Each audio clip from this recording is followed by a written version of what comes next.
Good morning to all of you students. आज हम discuss करेंगे एल्किल एलाइड के बनाने की विधियों के बारे में। लास्ट जो टॉपिक था हमारा एल्किल एलाइड के सामान्य नाम व आईयूपीएसी नाम के बारे में हमने चर्चा की थी। इसी को हम आगे बढ़ाएंगे। अब जो आगे जो है नेक्स्ट जो है एल्किल एलाइड के बनाने की विधियाँ। एल्किल एलाइड बनाने की विधियाँ एल्किन के द्वारा, एल्किन के द्वारा, एल्कोहल के द्वारा, एमीन के द्वारा, A4 कह सकते हैं, A4H2 उनसे डिकर के द्वारा, एलोजन विनिमय, एलोजन एक्सचेंज के द्वारा, ये दोनों H से स्टार्ट होता है H2, A4H2 कह सकते हैं। एल्कोहल के द्वारा ये सामान्य विधियाँ हैं। हाइड्रोजन एलाइड के द्वारा, PCl3 के द्वारा, PCl5 और SOCl2 और लाल फास्फोरस ब्रोमीन और आयोडीन के द्वारा। ये जो है 5-6 विधियाँ हैं एल्कोहल की, इसके बारे में हम डिस्कस करेंगे। नेक्स्ट जो फर्स्ट नंबर 1 लेते हैं, नंबर 1 एल्किन के द्वारा। ये हम 11th में भी पढ़ चुके हैं एल्किन के द्वारा। इसका एक उदाहरण लेते हैं। देखिए यहाँ पर CH4 + Cl2, CH4 + Cl2 जो CH3Cl और HCl, यानी यहाँ CH4 था, उसमें से एक हाइड्रोजन एक क्लोरीन के द्वारा विस्थापित कर दिया जाता है और यहाँ पर एक एलोजन जुड़ जाता है तो CH3Cl बन जाता है। और ये हाइड्रोजन है वो इस क्लोरीन के साथ में क्रिया करके HCl बना देता है दूसरे क्लोरीन के साथ में। इसी तरह क्लोरीन का जब आधिक्य लिया जाता है तो दूसरी रिएक्शन देखिए यहाँ पर, आप यहाँ पर दूसरी रिएक्शन देखिए यहाँ पर CH3 और Cl + Cl2 क्रिया करके CH2Cl2 बना देता है, यानी एक हाइड्रोजन और हटा देते हैं तो एक क्लोरीन और जुड़ जाता है, Cl2 हो जाता है प्लस HCl बन जाता है। इसी प्रकार हम और आधिक्य में ले तो और क्लोरीन से अधिक क्रिया करके क्लोरोफॉर्म CH-Cl3 + HCl बना देता है। एक आधिक्य में और लेते हैं तो CCl4 बना देता है प्लस HCl बना देता है। तो इस प्रकार जो है मेथेन व क्लोरीन के अणु में सूर्य के प्रकाश की उपस्थिति में क्रिया करता है और उत्पाद बनाते हैं। ये जो सभी चारों अभिक्रियाएँ हैं तो हम ये सूर्य के प्रकाश की उपस्थिति के अंदर होता है, H की उपस्थिति में होता है। यहाँ पर जो लिखेंगे H, चारों के ऊपर जो तीर का चिन्ह है उसके ऊपर हम H लिखेंगे। तो CH4 + Cl2 जो होता है तो यहाँ पर CH3Cl + HCl का निर्माण होता है। तो ये एल्किन के द्वारा एल्किल एलाइड का निर्माण होता है। दूसरी विधि विद्यार्थियों हम देखेंगे नेक्स्ट जो है एल्किन के द्वारा। ये मोस्ट इम्पोर्टेंट विक्रिया है और ये पहले भी हमने 11 में पढ़ा था इसके बारे में और मैंने मार्कोव नियम के बारे में बताया था, पेरोक्साइड नियम या खरास का प्रभाव भी बताया था विद्यार्थियों।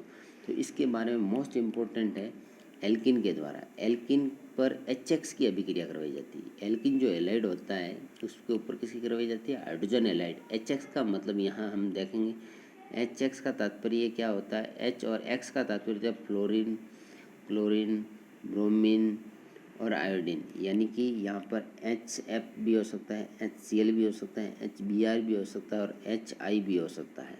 तो हाइड्रोजन फ्लोराइड या हाइड्रोजन क्लोराइड, हाइड्रोजन ब्रोमाइड और हाइड्रोजन आयोडाइड की अभिक्रिया किससे करवाते हैं, एल्किन के द्वारा। एल्किन के साथ में कौन सी अभिक्रिया होती है, HX की अभिक्रिया। जैसे एक उदाहरण के लिए अपन बात करें next,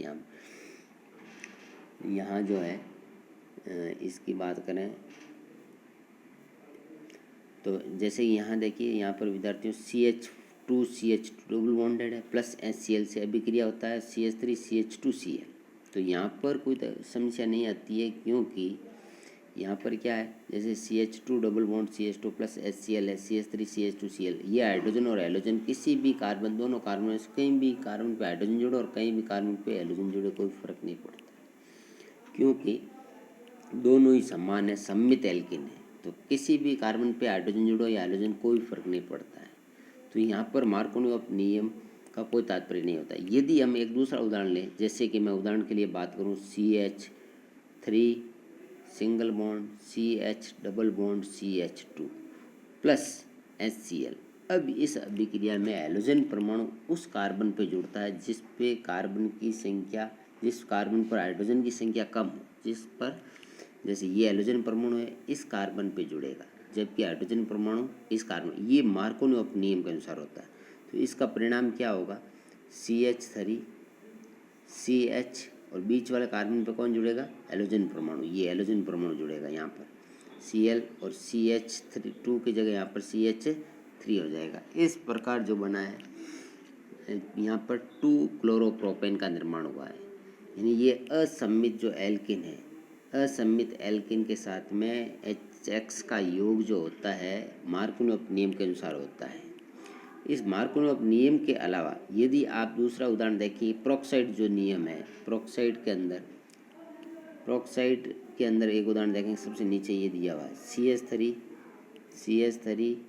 CH double bond CH2। मैंने जो उदाहरण लिया वो उसी तरह इसमें HBr, और ये प्रोक्साइड की उपस्थिति के अंदर यह अभिक्रिया जब संपन्न होती है तो ब्रोमीन यानी कि हैलोजन परमाणु उस कार्बन पे जुड़ेगा जिस पे हाइड्रोजन की संख्या द्विबंध युक्त कार्बन में हाइड्रोजन की संख्या अधिक हो, द्विबंध युक्त कार्बन में हाइड्रोजन की संख्या अधिक हो, यानी हैलोजन परमाणु उस कार्बन पे जुड़ रहा है, ये पहले नंबर कार्बन पे जुड़ा है, यहाँ दूसरा और यहाँ पर तीसरा ये कार्बन है। तो ब्रोमीन यहाँ जड़ा, यहाँ पर 1 ब्रोमोप्रोपेन बना। जबकि मैंने जो पिछला उदाहरण बताया था आपको कि उसके अंदर क्या होता है कि मार्कोनियोव नियम के अनुसार CH3 CH double bond CH2 plus HBr, इसके अंदर क्या था कि ब्रोमीन मैंने यहाँ मध्य वाले में जोड़ा, ये मार्कोनियोव नियम कहते हैं, यानी असम्मित एल्केन। ये मार्कोनियोव जो नियम है, यहाँ देखिए मार्कोनियोव नियम पढ़ लीजिए। मार्कोनियोव नियम जो क्या कहता है, असम्मित एल्केन की क्रिया ध्रुवीय पदार्थ से कराने पर ध्रुवीय पदार्थ का ऋण भाग द्विबंध से जुड़े उस कार्बन पर जाता है जिस पर हाइड्रोजन की संख्या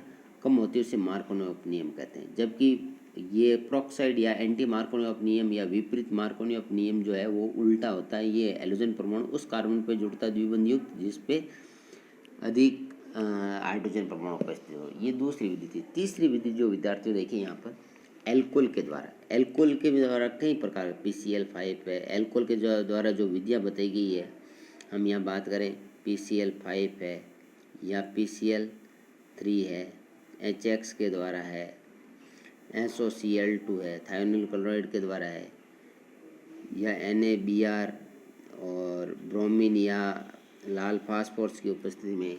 ये 6 विधियाँ हैं कुल मिला के, 1 2 3 4 5 एंड 6 मेथड्स जो है इसके एल्कोहल के द्वारा हम 6 तरीके से हम एल्किल हैलाइड बना सकते हैं। पहला जो बात करें यहाँ पर फर्स्ट जो है, पहले की बात करें एल्कोहल की क्रिया PCl5 से कराने पर, यहाँ देखेंगे आप एल्कोहल से कराने पर एल्किल, जैसे यहाँ एक उदाहरण ROH है, ROH की अभिक्रिया किससे हो रही है, PCl5 से हो रही है। प्लस क्या बना है यहाँ RCl POCl3 प्लस HCl, यानी एल्किल ग्रुप के साथ में एक हैलोजन परमाणु जुड़ के RCl एल्किल हैलाइड बना दिया यहाँ पर। दूसरा जो है यहाँ पर ऑक्सीजन और POCl3 फास्फोरस और 3 क्लोरीन POCl3, एक क्लोरीन है वो इस हाइड्रोजन से क्रिया करके HCl बना देता है। एक उदाहरण देख सकते हैं और उदाहरण जैसे एथिल एल्कोहल का निर्माण, एथिल एल्कोहल की अभिक्रिया PCl5 से C2H5 Cl POCl3 HCl। इसका थोड़ा सा अपन ध्यान दे दें कि इसको लिखने का तरीका सीख लें। जैसे कि C2H5OH है यहाँ पर, अब इसको PCl5 को तोड़ दें आप, PCl3 और Cl और यहाँ पर Cl, तो इस प्रकार ये इनका विभाजन होता है। यानी ये तो होगा, ये होगा C2H5Cl, ये बन गया, ये हो गया POCl3, ये बीच वाला यहाँ पर POCl3, और ये हाइड्रोजन और क्लोरीन ये HCl का निर्माण हो गया। तो इस प्रकार जो है PCl5 को आप एल्कोहल के नीचे तोड़ के लिखिए, PCl3 इधर Cl और इधर भी Cl, ये टोटल हो गए PCl5। इसको लिखने के आधार पर आप इसको समझ सकते हैं। चलिए नेक्स्ट हम बात करें दूसरा मेथड जो है इसका PCl3 के द्वारा, PCl3 से कराने पर PCl, एक उदाहरण देखिए यहाँ पर 3 एल्कोहल अणु लेंगे, यहाँ एक ही एल्कोहल लेना पड़ता था, जबकि यहाँ पर कितने लेने पड़ेंगे, 3। PCl3 से कराने पर H3PO3 प्लस एथिल क्लोराइड, यहाँ भी एथिल क्लोराइड का निर्माण और यहाँ भी एथिल क्लोराइड का निर्माण हो रहा है। तो सबसे इम्पोर्टेंट बात है कि इसमें 3 अणु लेने पड़ेंगे उदाहरण के लिए। तो इसके अंदर आपको ये ध्यान में रखना कि 3 अणु एथिल एल्कोहल के किस प्रकार ये क्रिया करते हैं। हम उदाहरण लेकर देखिए यहाँ पर C2H5OH, C2H5OH और C2H5OH प्लस PCl3 का हम उदाहरण लेते हैं, PCl3 Cl और Cl, इस प्रकार ये हो गया H3PO3, H3PO3। तो ये हो गया तीनों, ये एथिल एल्कोहल प्लस Cl, ये एथिल के साथ में Cl और ये एथिल समूह के साथ Cl, और ये तीनों हाइड्रोजन और तीनों ऑक्सीजन H3PO3 बना देते हैं। ये बना देते हैं H3PO3, और ये तीन अणु इसके बन गए एथिल क्लोराइड के। ये तीन अणु जो है एथिल क्लोराइड के बन गए, H3PO3 का निर्माण हो गया। चलिए नेक्स्ट हम कल इसके बारे में आगे डिस्कस करेंगे। बहुत बहुत धन्यवाद। Thank you.